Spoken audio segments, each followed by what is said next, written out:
which is the Department of Homeland Security buying up enough ammo to wage a 7-year war against the American people. Several very important points you need to understand about this. Since this story broke about the ammo manufacturer ATK being awarded a contract by DHS to provide up to 450 million rounds of ammo, I've done some more research on this. I found some testimony of a major general, top brass in the U.S. military from 2004. I also spoke with some of my contacts who have been in the theater of war in the Middle East. And it turns out that even during Operation Iraqi Freedom, during an active war zone, active battle, U.S. troops, according to this testimony from a top major general in the U.S. military, around 5.5 million rounds of ammo were fired each month. Now, that's all kinds of rounds of ammo. That's pistol ammo, that's rifle ammo, and much more.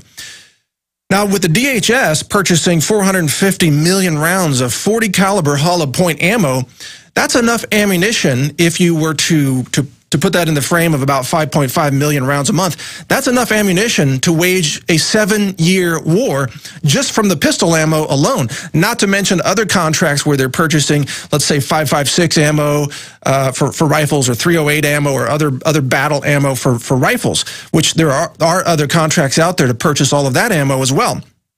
But here's the important point to know. The ammo that they have purchased is hollow point ammo. Now, hollow point ammo, and I've actually brought a sample of this ammo in here just to show you. Now, this is perfectly legal ammo that I have at home. This is a hollow, oh, here we go. For those of you who are listening on the radio, you can see this on prisonplanet.tv. This is a 40 caliber, here we go, 40 caliber hollow point round. As you can see, it is hollow in the front of it here versus, let's say, a truncated tip or a full metal jacket tip here. These are both 40 caliber ammo rounds. One is a hollow point, one is truncated.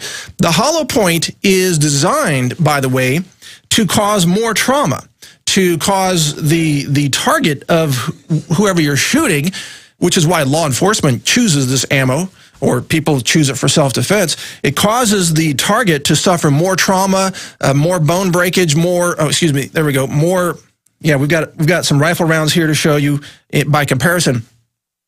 But this ammo is illegal under the Geneva Convention to use in war. Illegal. So you cannot use this outside the United States. The ammo must be used domestically in order for the U.S. to abide by the Geneva Convention. Now, they might say, well, this is for training rounds. But that can't be true. Nobody buys hollow point for training rounds because they're too expensive. They're a lot more expensive. Just to show you some relative sizes here, this on your screen, if you're watching at prisonplanet.tv, on the far right is a 9mm round. Next to that's a 40 caliber. Next to that is a 40 caliber hollow point. And to the left is a 223 Remington, or similar to a 5.56 military rifle round, full metal jacket, which is legal under the Geneva Convention. It doesn't have a ballistic tip. And next to that, the largest one on your screen here is a 308, which is used by snipers in the military, as well as other rounds, 338 Lapua, and so on. The point is, the 40 caliber round has a very similar bullet diameter to the 308.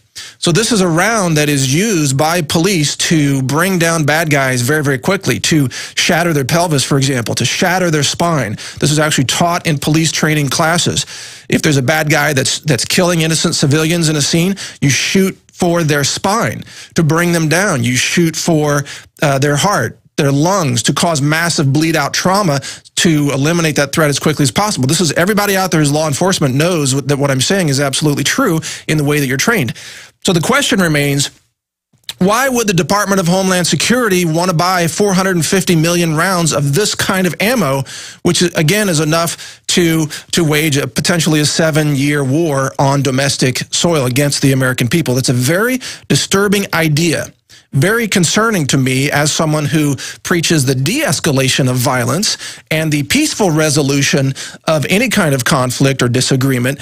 I can only say that I hope that we can peacefully and diligently restore liberty, restore law and order in this republic before Department of Homeland Security gets an opportunity to use its bulletproof booths, the roadside checkpoint booths, its new ammo, its hollow point ammo, its new assault vehicles that look like massive bulletproof, almost out of a comic book or something, cartoonishly overbuilt assault vehicles with Department of Homeland Security written right on the side. I'm very concerned about what the government is thinking.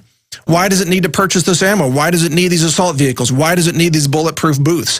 What do they know that they're not telling us? Because remember, if you and I go out and buy, let's say, 5,000 rounds of that ammo, we might be called someone who's stockpiling or someone who's hoarding ammo or someone who's maybe even a potential domestic terrorist because we have ammunition. But when the government buys the ammunition, well, they're thinking of something. Something's got to be in their mind. I can't claim to know what that is. But that's the story I have for you today, that analysis. That story, is that posted on Infowars.com yet, guys? I know it's up on NaturalNews as of this morning. Okay, that should be up on Infowars later today. We'll see how quickly that gets up there. Anyway, I wanted to show you that ammo because I think it's important for people to understand the difference for those of you who may not be familiar with hollow point versus full metal jacket. Now, moving on, because I don't want to focus on that disturbing story anymore. not a good story for a Sunday, is it? By the way, I'm wearing the Infowars May the Truth Be With You t-shirt. Oh, here we go. You can see it. What a beautiful gradient logo here. Obviously, it looks a little bit like Star Wars. I love this shirt. You can get these at the Infowars.com store. It's one of the many shirts and DVDs that are available there. All of them help support this broadcast. There you go. Infowars, may the truth be with you.